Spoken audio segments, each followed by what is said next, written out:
왜 남들의 SNS에는 행복이 넘쳐날까요? 오늘은 남들의 SNS에 행복이 넘쳐나는 그 이유를 통계적으로 생각해 보겠습니다.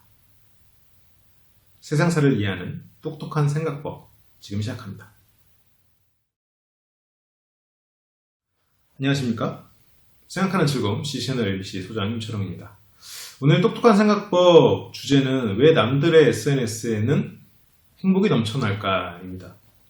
아마 여러분들은 답을 알고 계실 겁니다. 그럼에도 불구하고 남들의 행복한 SNS를 보면서 약간 불안함을 느끼게 되죠. 왜 나만 이렇게 불행한 거지? 상대적으로 이만큼 행복하지 않은 거지? 근데 우리는 이제 생각을 해봐야 되는 게 이제 이런 요소들이 있습니다. 두 가지 측면에서 제가 말씀을 드릴 텐데요. 그 SNS를 계속 보다 보면 내가 SNS 속에서 보는 평균적인 메시지가 떠올라요. 맛있는 집, 행복한 순간, 이런 것들을 계속 보면서 평균치가 굉장히 높아지는 거죠. 그러면서 지금 나의 위치가 평균보다 떨어지는 것처럼 느껴지게 돼요. 근데 여기서 우리가 생각을 해봐야 되는 게 지금 내가 SNS에서 보고 있는 그 모습들은 여러 사람들의 삶에 행복한 순간들을 뽑아놓은 거예요. 그래서 이거는 이미 그 표본을 선별해서 골라놨다는 얘기죠. 행복도가 높은 것만 골라가지고 담아놓은 거예요. 그리고 또 하나 생각을 해야 되는 게 평균값이 있고요. 최빈값이 있고요. 중앙값이라는 게 있습니다. 예, 헷갈리죠. 근데 SNS에 들어가 있는 거는 이 세 가지 중에 아무것도 아니에요. 평균값은 말 그대로 전체를 다 더한 다음에 개수만큼 다시 다 쪼개서 나눈 거예요. 최빈값은 전체 중에서 제일 많이 등장하는 것들이에요. 그리고 중앙값은 전체를 순위를 쫙 매겨가지고 가운데 있는 사람. 세 가지 중에 아무것도 아니죠. 왜냐하면 가장 많이 등장하는 것, 우리 삶에서 가장 많이 등장하는 것, 과연 그런 SNS에서 떠오르는 걸까요? 아니잖아요. 우리 삶에서 굉장히 다양한 일이 있지만 그 중에서 남한테 보이고 싶은 거를 선별해서 올리는 거죠. 그러면 삶의 최빈값도 아니에요. 가장 빈번하게 일어나는 최빈값인데. 그럼 중앙값. 모든 사람들의 행복을 쭉 줄 서서 딱 가운데 있는 사람을 딱 끄집어내서 그 사람한테 자, 이제 네가 SNS의 왕이야. 네가 SNS에서 계속해서 사람들한테 평범한 삶을 보여줘. 라고 했으면 그 사람의 일거수일투족을 찍어서 올렸다면 예전에 짐 캐리 그 영화 뭐죠? 다른 사람 사생활 보는 거. 그런 것처럼 어떻게 보면 밋밋한 일상일 거예요. 별거 없습니다. 이거를 우리가 조금 더 다른 측면에서 생각해 볼 수 있는 게 내가 생각하는 평균 월급보다 아마 보통 사람들은 월급이 낮아요. 왜냐하면 그 월급의 평균값의 산정 방식의 차이인데 기본적으로 임원 월급이 들어가게 되면요. 평균 월급이 생각보다 올라갑니다. 그렇겠죠. 임원들은 아무래도 한 사람이 받아가는 게 많을 테니까요. 임원과 뭐 그 기업에서 일하는 굉장히 높은 분들. 그렇다고 뭐 그게 뭐 잘못됐다 좋다 이런 가치 판단을 하자는 게 아니에요. 근데 우리가 생각하지 못했던 쉽게 직원이라고 생각하지 못했던 사람들의 월급이 포함되면서 평균값이 올라가요. 그러면 내 월급이 상대적으로 굉장히 낮은 것처럼 느껴질 수밖에 없어요. 일부 아웃라이어들은 뭐냐면요.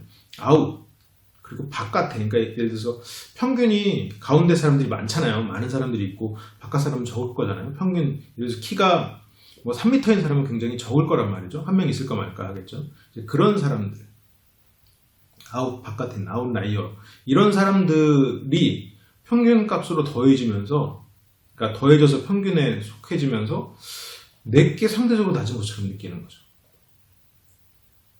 근데 SNS는 실제로 그것보다 더 어떻게 보면 이게 통계적으로 봤을 때는 통계 조작도 이런 조작이 없어요. 굉장히 어떻게 보면 이 정도면 거의 사기에 가까운 비겁한 통계 조작이에요. 무슨 말이냐면 우리가 이렇게 만약 삶을 엿본다 혹은 뭐 다른 사람의 삶을 공유한다라는 측면에서 통계를 해서 SNS를 한다면 그 사람의 삶을 24시간 동안 딱 옆에서 뭐 옵저버 같은 게 딱 떠 있는 드론으로 카메라가 있어가지고 그냥 무작위로 특정한 시간에 딱 사진 찍어서 그냥 올리는 거예요. 그렇게 해서 랜덤으로 올려가서 봐야 그게 우리가 보는 평균값입니다. 다른 사람 삶의 평균이 되는 거예요. 내가 비교할 SNS의 사진들이 되는 거죠. 근데 어떻게 합니까? 우리가 찍는, 하루에 찍는 여러 장의 사진들. 물론 저는 사진 안 찍은 지가 몇 년 된 것 같아요. 그런데 여러 장의 사진 중에서도 선별을 하고 그 사진을 찍는 순간조차도 선별된 시간이죠. 이미 그 통계에 넣는 샘플 자체가 굉장히 선별되어 있다는 거예요. 의도적인 자료들이라는 거죠. 이거는 실은 통계로서 가치가 없는 자료입니다. 물론 개인의 행복과 인간관계를 위해서는 가치 있는 자료일 수도 있겠죠.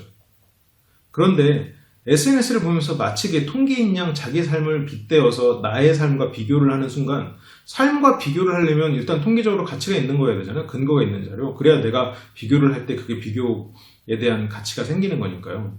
근데 이미 그 통계 자료가 잘못되어 있는 거잖아요. 굉장히 왜곡되어 있는, 편향되어 있는 자료를 가지고 내 거랑 비교를 하는 건 정말로 바보 같은 짓이 되는 거죠. 다른 사람들 SNS는 당연히 행복밖에 넘칠 수밖에 없습니다. 각자 살면서 가장 행복한 순간을 찍어서 올렸기 때문이죠. 이거는 뭔가요? 평균값이 아니에요. 평균값이 아니에요. 선별된 숫자인 거죠. 예를 들어서 이거는 어떤 식으로 한 거랑 비슷하냐면요. 전국에 있는 고등학생들의 키의 평균 값을 구해라 라고 했는데, 전국에 있는 고등학생들 반에서 가장 키 큰 사람들의 평균 값을 구해놓고 마치 전국에 있는 고등학생 중들을 선별해서 평균 값을 내렸다 라고 하는 거나 똑같은 얘기가 되는 거예요. 그래서 이런 평균을 생각할 때 내가 지금 그 비교를 하려면 실제 평균값과 비교를 해야 되는 거죠. 실제 평균값과. 아니면 이제 이거랑은 또 다른 차원에서 얘기를 잠깐 드리면, 여러분들이 무언가 일을 선택할 때, 나의 능력치를 생각할 때 중간은 가야지 라고 생각할 수 있어요. 중간을 간다. 이거는 어떻게 보면 어려운 일일 수도 있고 굉장히 쉬운 일일 수도 있어요. 내가 그 일의 여러 가지 항목들에서 다 중간을 가는 건 제가 지난번에도 말씀드린 것처럼 상당히 어려운 일일 수 있습니다. 그럼에도 불구하고 어쨌건 중간을 간다고 했을 때 어떤 고민을 해야 되냐면요. 내가 그 일을 취미로 할 때는 일반 사람들을 표본으로 가져가야 돼요. 표본이라는 거는 그 데이터, 자료를 뽑는 대상들이에요. 그래서 그 일을 취미로 하는 사람들 중에서 중간을 가면 돼요. 근데 내가 그거를 업으로 삼잖아요. 예를 들어서 기타를 친단 말이죠. 기타를 쳐서 그냥 혼자서 치고 논다. 중간만 가면 되지 라고 했으면 기타를 치고 노는 사람들 사이에서 중간만 가면 돼요. 근데 내가 기타를 쳐서 예를 들어서 길에서 버스킹을 한다거나 아니면 앨범을 낸다거나 뭔가 프로로서 올라가려면 그 프로들 사이에서 평균을 가야 돼요. 거기서 중간을 가야 돼요. 그 내가 중간은 가야지라고 하는 말이 실제로는 평균값에 수렴하는 데이터를 만들어내야지라는 거랑 비슷한 얘기가 되거든요. 이제 그러려면 비교 대상을 다시 뽑아야 된다는 거죠. 복잡한가요? 안 복잡하죠? 쉬운 얘기죠? 그래서 이제 아까 처음 말씀드렸듯이 SNS는 애초에 통계적 가치가 없는 거기 때문에 그걸 가지고 비교 데이터로 삼아서는 안 된다라는 거예요. 그리고 또 하나, 내가 평균을 외치려면 내가 무엇을 위한 평균인가를 생각해서 전체 표본을 쓸지 아니면 같은 레벨의 사람들 혹은 같은 레벨의 자료를 가지고 평균으로 쓸지를 결정해야 돼요. 그래야 진정한 비교가 됩니다. 그리고 아까 이제 제가 기업 내에서 월급을 가지고 얘기했을 때는 그러면 만약 그게 임원들이나 혹은 그런 좀 대표들의 월급들이 높아졌다면 그런 부분들을 쳐내고 좀 평균에 가까운 것만 가지고 평균을 내야 될 수도 있어요. 이건 그 사안에 따라서 조금씩 차이가 날 수 있는 그런 통계적 기법 중에 하나죠. 근데 이런 것들이 있기 때문에 통계가 거짓말을 많이 한다는 얘기를 많이 들어요. 통계는 이런 여러 가지 조건에 따라서 바뀔 수 있는 건 사실이죠. 근데 통계를 모르고 통계를 안 믿는 거는 말이 안 돼요. 통계를 알고 그 통계가 어떻게 이용될 수 있는지를 알면 실은 조작된 통계는 조작된 통계라고 읽을 수 있어요.